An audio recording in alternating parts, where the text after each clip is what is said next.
Every church is made up of systems. As a matter of fact, every organization is made up of systems. But particularly for the church is made up of these systems that help make the church run and makes the church do what it does. This really shouldn't be lost on us because guess what?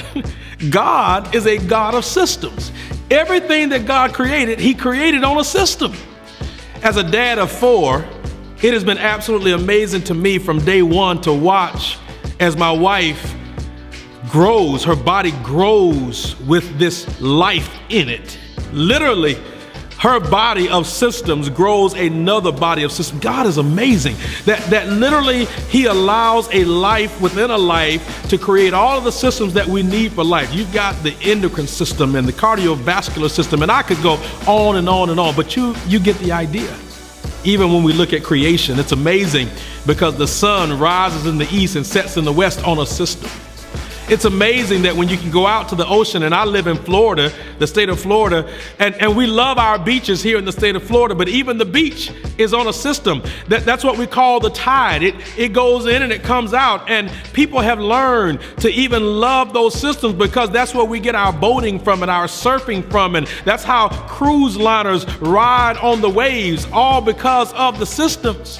Gravity, it's a system. All of science is based on systems. So then when you ask the question, is God really a God of systems? Yes, he is.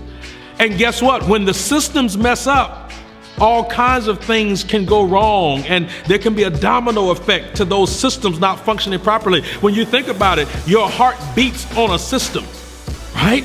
To-do, to-do, to-do. And the moment that heartbeat gets off, all kinds of other things can go wrong. Even as I talk to you right now, my eyes are blinking on the system and I'm not even thinking about it. Well, because God created these amazing systems to work.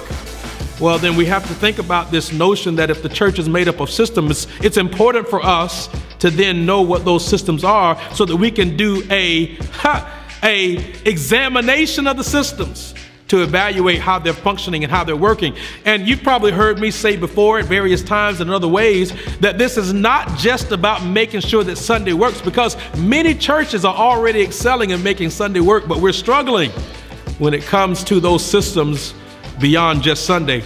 And it goes without saying, but let me just say it. I love the local church. And it is this passion for the local church to see it healthy and to see it thriving and to see every church being all that God has called for that church to be.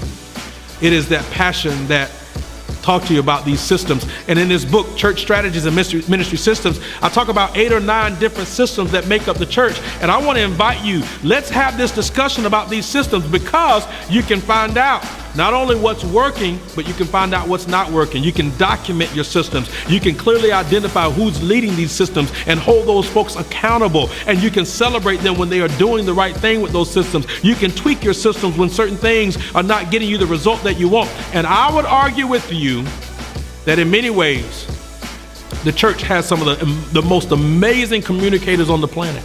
The local church has some of the most amazing communicators and folks speaking from our platform that the world has ever seen. Every 6 days, individuals have to get up and stand before a crowd of people and communicate a concise message in a way that leaves them inspired and motivated and reinvigorated to go and live this life called the life of faith in Jesus Christ, that is. So we've got some amazing communicators. This is not a conversation about communicators. This is a conversation about systems. And please hear me. Please hear my heart. I love the local church and I love preaching and I love teaching. But in some cases, preaching and teaching alone doesn't change behaviors. Systems change behaviors. So since we know then that systems changes behaviors, then I want to invite you, let's have a conversation about these 8 or 9 systems that governs every single church, regardless of size, regardless of budget, regardless of geography, regardless of culture, regardless of race or class. Every church is governed by these 8 or 9 systems. Let's dig into it. Let's talk about it. Let's work through it. Church Strategies and Ministry Systems is an executive pastor in the book. It will help pastors, ministry workers, leadership teams, and churches. It released #1 on Amazon in the Christian Church Administration category. Get your copy today everywhere books are sold.